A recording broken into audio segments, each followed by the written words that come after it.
Welcome to Well Read. I'm your host, Justin Chapman. Let me introduce a very special guest we have on the program today, AJ Hartley. AJ, thank you so much for coming on the show. Not at all. Thank you for having me. AJ is a very prolific and award-winning best-selling author of, I believe, 27 novels in a variety of genres, including mystery and thriller and fantasy and historical fiction and young adult novels.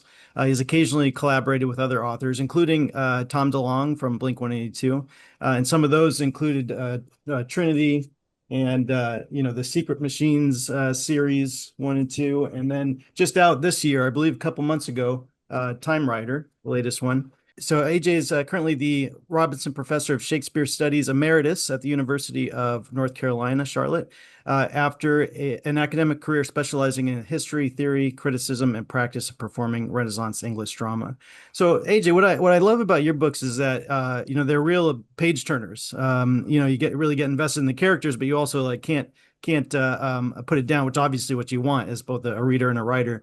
Ian Fleming of the James Bond books has the famous Fleming sweep, and he talked about how to write a thriller, and he just sat down and banged away every day, and without going back or editing, creating a sense of urgency. Tell us about your approach. Do you write quickly like that, or do you plan it out, plot it out beforehand? Um, Actually, the two go together for me. Planning it out beforehand actually makes me go quicker, in that if I have a sense of exactly what has to happen at each stage in the story, Mhm. then it's much faster for me to be able to get from A to B to C and so on, because I have a clear sense of where it's going. Mhm. The problems come again for me when if I don't outline in advance, I don't have a clear sense of where things are going. That's when I'm most likely to get to a point where I feel stuck, or that I don't know how to get my character out of the situation, or it starts to feel like the pace is flagging. I've noticed that sometimes I can sit down at the computer. I love writing, so I sit down at the computer and sometimes I can write for hours and nothing happens. I mean, in the story, nothing's Right. happening. I get into like a really fun dialogue and I'm like, okay, yeah, this all has to go because we're not moving forward at all. So, yes, some sense of, even if it's just, real simple bullet point type outline so that I know what the function of each scene is and I can sleep on it and get up in the morning and dive right in and know what I'm doing. Mm. Yeah. And so without giving any spoilers away, can you give us a brief rundown of the new book with Tom that just came out, Time Rider?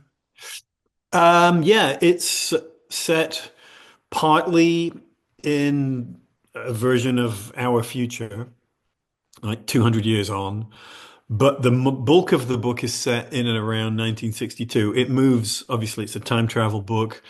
A guy is sent back from this idealized future he's told that he's preventing temporal terrorists from interfering with their timeline and disrupting the present as he knows it, our future.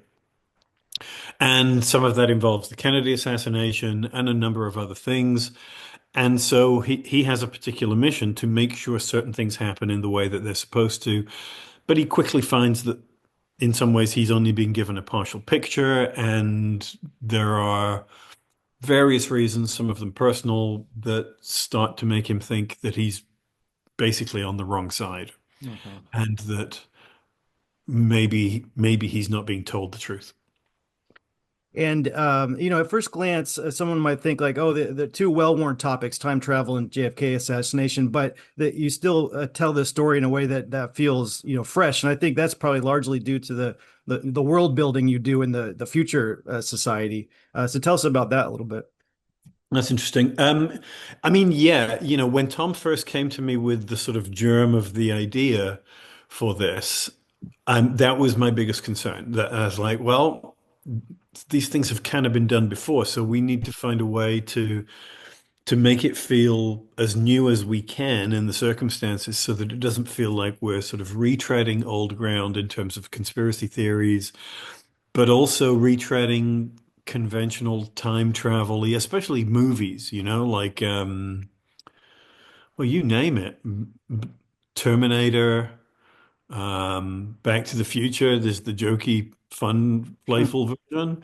But a lot of them involve the same kind 12 Monkeys, there's a bunch of films that do similar kinds of things. And so I wanted to, as you said at the beginning, I'm very invested in character. So I didn't want the central time traveling figure to become a Terminator type figure Mhm. who's, literally a cyborg, in that he has to start to feel like a real person in some ways, and that meant giving him family connections in his own world, giving him a sense of identity and tensions in his own life and things like that. And as you start to answer those questions from a character perspective, it forces you to make decisions about what that world looks like and how it functions. And of course, in a story like this, the nature of what that future is kind of what's really at stake in what's going on in the past and so on, because it's all pointing towards the construction of a certain kind of society. Right.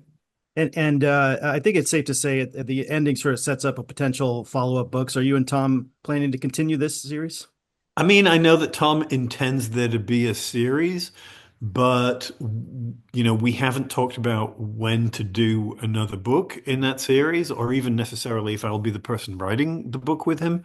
I think that's kind of assumed, but we haven't, it's not something that we've talked seriously about or put under contract or anything like that. Mhm. Um, I think that, the state of the publishing industry at the moment, Tom and his folk feel like we need to give a book a chance to settle, to land properly, Mhm. before we rush into sequels and things like that. And I don't know if that means, seeing if enough people care to generate a second book, or if it means generating a large enough story to interest film and TV people, for example, because increasingly that's how people measure success of books, Yeah. because so many books do not sell very much at all.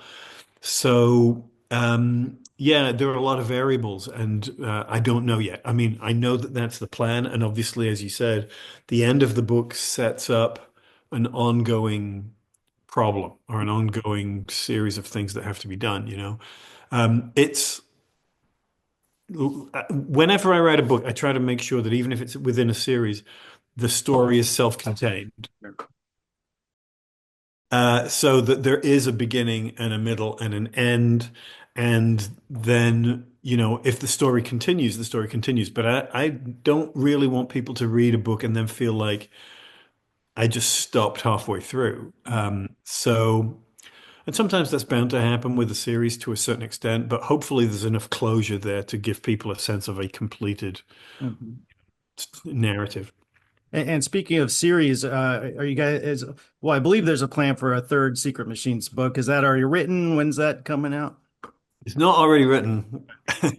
I mean, there continues to be a plan for book three. I know people think, oh, they're not going to do it. There's never been a question that we were not going to do book three. There have been a lot of questions about when we were going to do book three. And again, some of it was stuff that was outside our control. There was a sort of very long, slow developmental process involving a TV company. Um, and either they told Tom or Tom felt like we couldn't commit to a third book. We couldn't commit to the specifics of the third book Mhm. while they were involved because we didn't want a situation where either the TV show was driving the bus in terms of the direction that the book was going to go, or that we finished up with a third book and that then the TV people say, well, we don't want to do it that way. We want, in other words, we didn't want a Game of Thrones Sure. where there's a sort of significant disconnect at the end there between the books and the TV show. So so Tom thought the smart money was to wait, was to sort of, think about things. And of course, and the other issue is that the Secret Machines books involve a lot of sort of real world stuff and an evolving conversation about the nature of the phenomenon and so on. And I think one of the things when you're writing about stuff like that and the story kind of your sense of the situation keeps changing depending on certain revelations or Mm, whatever, is that you become reluctant to commit to what you think is the answer. right. Um, with book two, whenever we were like struggling with whether the book was going to represent something that we thought was absolutely true, and this is less of a concern for me. This Sure. I'm a novelist, I'm a Yeah. storyteller, you know. But the issue always was that it's like, well, but it's book two of of a trilogy. We can always, if we decide that there's something in book two that is absolutely, completely, absurd, implausible, whatever, it doesn't work, we can walk it back in book three. But since this was always designed as a trilogy, then book three becomes harder because you don't want to be sort of committing to things that you then feel a few years later that you want to walk back. Mhm. So it was a question of getting to a point where we felt sufficiently comfortable with the narrative logic of the story, where what's right for the characters and what's right with the ideas that we want to sort of put across. Mhm. So the short answer is no, it's not done. I haven't started working on it. We have talked about it many times. I saw Tom backstage at the Blink show in Raleigh a little over a month ago, and we talked about it then. But at the moment, we're still not diving into it. Mm, But it will happen. I guarantee you it will happen. mm, And I've raised this as a question with him before. It's like, people have been asking and it's been a long time. Are we absolutely going to do book three? And he's like, what are you talking about? Of course we're going to do it. It's a non-issue as far as he's concerned. But yeah, it's taking a long time. And, I would like to get on with it. yeah. But But that's the nature of collaboration, right? yeah. Well, yeah, it's interesting. There's so many things behind the scenes that you have to think about and take into consideration for that one in particular. How And did, also, he's just super busy. I oh, mean, of the course. downside of being successful is that your time gets filled up. And he has a bunch of stuff that is either in development or sort of being made, Yeah. in terms of film and TV. When he's touring with Blink, the schedule is absolutely punishing. It might not look like it to a casual observer, but trust me, Yeah. I know what it's like when you have to drive in or fly into a city and then drop your stuff off at the hotel and immediately go to the venue for sound check and then spend 4 hours sitting in your dressing room. It's hard. Yeah. So, given the other stuff that he has going on, we need a significant block of time to Mhm. commit to these big projects. Yeah, for sure. How did you meet Tom? Did he just reach out to you out of the blue? Yeah, I mean, specifically, he reached out to my agent. Mhm. He had already been working with Suzanne Young on the first Poet Anderson book, I believe. And she was repped by the same agency that I was. So when he was pushing to to start the Secret Machines project, I don't think he knew my stuff at that point, but he reached out to the agency and said, "Who do you have who might be, a good fit for this?" And my agent contacted me and said, "Do you want to be considered?" And I've told the story many times.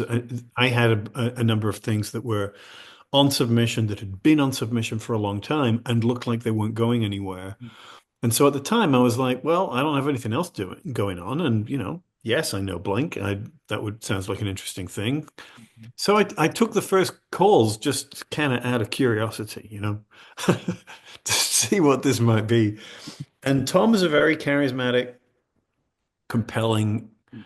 forceful personality. Yeah. And, I remember the first time we got off the phone with my agent, and as soon as Tom was off, and she was like, he should run for president, because he can make you believe anything, Mhm. because he does, because he's absolutely focused and dedicated and driven and excited about what he's doing, and that's a pretty compelling thing in a collaborator. So yeah, that's how I got involved. Mhm. And it sent you off on this whole adventure since then. And going to Blink shows and all of that. And Yeah. he's put you to work too, right? I mean, he's like, Yeah. I want all, you've written a lot of books since then, as part of that collaboration. How do you guys work together? Does he come to you with an overall idea for a story and then you do most of the fleshing out, or do you actively work together and write together throughout the process? We collaborate quite a bit on that sort of outlining, diagramming, raising, he it generally comes up with the premise and with certain particular things he wants to hit along the way. Mhm. And then I will start researching and outlining strategies to do that. And I'll run that stuff by him and he will, make suggestions and maybe sometimes we'll involve other people. Like with Time Rider, we were involving Peter Lavender, whose Sinister Forces books were in part an inspiration for this project. And he has a couple of other people he works with more in the film department over there. So yeah, we'll talk a lot at that stage, and then I do a first draft. I mean, I do that pretty much by myself. I think with the first project, which was the first Secret Machines book, I was sending him chunks of stuff, and he was reading and responding along the way. But as I said, once I know where I'm going, I like to get on with it. Mhm. And if he has approved the larger outline, I don't want to be sending chunks to people and then sitting on my hands for weeks waiting for them to respond, when frequently the response is, yeah, this is great, keep going. And I'm like, well, I could have been. Right. Right. So yeah, usually the first draft I will then do pretty much by myself and send it to him, and then he'll send notes, and we will edit together and move things around and shift things up. And Time Rider went through a pretty lengthy revision process over a period of about close to 6 months, where and some of that was just us, some of that was other people from To the Stars, some of that was the editor who was specifically hired to process that. But, the book got about a quarter longer during the editorial process. And usually editorial stuff is making things Yeah. shorter. But there was stuff that we felt that needed work and needed expansion and needed rethinking, and that can be, for a writer that can be challenging, but the book was better for it. So, in the end, you're just like, well, do I do I want to spend another couple of months working on this? In some ways, no, but when you get to the finish line, you're like, yeah, that was totally worth doing. It's a much better thing. So, yeah, yeah. I assume that you're not a full true believer in the lack of a better term conspiracy stuff as Tom is, but do you take the approach as a novelist, like whether this is true or not, it's interesting to write about? What's your Yeah, I mean, I think I mean, if you look at like my earliest thrillers that I published like 20 years ago, many of them were doing very similar things. They would take a kind of what if possibility, and then sort of expand from there. And I think that's kind of the job of the fiction writer. You commit to an idea, and then you sort of pursue it through the logic of the story and the characters, and trying to make sure that it works within the logical frame of the story. I mean, it's like if you watch. I remember introducing somebody to the TV show Buffy the Vampire Slayer, which I was a big fan of. And I remember them coming back after watching this really, I thought, really great episode. And they're like, yeah, but I don't believe in vampires. And I'm like, what are you, an idiot? That's not the point, right? That when you sit down to watch a show called Buffy the Vampire Slayer, you suspend that disbelief that there is no such thing as a vampire, and you pursue the logic of the story within the frame. And I think that's what all good fiction does, especially if it's dealing with things that are either completely made up or things that some people are not going to accept as real. And the job then becomes anchoring the story in as much plausibility of place and character and logic and behavior, there's nothing worse than the horror movie convention when you're reading something or watching a movie and you're like, nobody would do that, Right. right? You know what I mean? It's like, I can accept the werewolf in the corner. What I can't accept is you going out wandering around the woods when you know it's there. That doesn't make sense to me. So I think that, you commit to the premise and then try to make the story as consistent within that as possible. Hmm.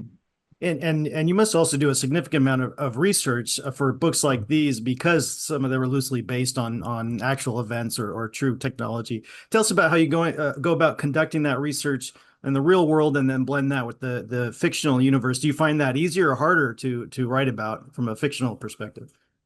Um, I, th I mean, I enjoy the process. Sometimes it sends you down rabbit holes Mhm. where you find something that is really interesting or cool, and it might not actually fit the story, and you've got to be careful not to sort of warp your narrative to try and accommodate something that you've discovered along the way. And some of that is reading, some of it's just reading stuff online or reading books. I prefer to read books Mhm. about things that are where you can sort of check their sources and documentation and so on. And then sometimes it's interviewing people. And there are a lot of things that, I mean, like for example, I've mentioned this before, but in that first Secret Machines book, the main character is a fighter pilot. And it's like, I'm not a fighter pilot. And I can look up a lot of specs about an aircraft, but that doesn't tell me what it's like to fly one, Right. you know? So in that case, I find pilots of those specific aircraft and talk to them and try to get a sense of what an experienced person who flies this particular aircraft thinks of this aircraft as opposed to other aircraft, right? Because those are the things, if you're driving a car, there are things that you notice about things that you like about your vehicle that you would notice when you drive a rental, say, Um, so it's trying to get that sense of a comfortable, embodied knowledge that becomes part of your sort of gut sense of what it is that you do, right? Every professional has that, whatever it is. And so trying to recreate that in a fictional character requires you to talk to those people, Yeah. And what are you working on right now? Anything new that you can talk about? Um, Anything new that, well, I just turned in a book to my agent, which is not related to anything. Mhm. It's quite different from anything that I've done before, and I've no idea what will happen to it. I spent a good chunk of last year working it or reworking it, and it's not clearly a genre book. But it's one that I really wanted to write, and so I wrote it. And my agent, I'm sure, was like, "What the hell is this?" Uh, and we'll see. I mean, she probably won't really send it out properly until the beginning of the new year because at this time of year, the Yeah. publishing industry has basically shut down. So we will test the waters some in t early 2026. I'm also working on the third in my Hideki Smith Mhm. series, which is set here in North Carolina, but involves a lot of Japanese folklore and monsters and such. Mhm. And Tom and I have been talking about another project, but I don't know. We'll see about that. I don't yet know what I'll be spending the bulk of next year working on. I'm hoping that I'll have Hideki 3 in pretty good shape by the time I go to Japan in February, and then can just do some more revision and such later on. But what comes after that, I don't know. Well, great. Well, and finally, where can people learn more about your work? My website is ajhartley.net. I have a couple of YouTube channels. One which is a new channel, which is very under subscribed at the moment, um, which is writing focused and talks about exactly the kind of things that you and I have just been discussing. and that's called like AJ Hartley's Weird Writing Life or something Uh-huh. equally bizarre. And the other channel is almost all Japanese music centered, other Japanese cultural stuff as well. But I talk a lot about contemporary Japanese rock music. Cool. Well, AJ, thank you so much for taking the time and coming on the show and talking about your work. I really appreciate it. Not at all. Thank you. I appreciate it, Justin. Everybody go out and order Time Rider and all of other AJ's works. Indeed.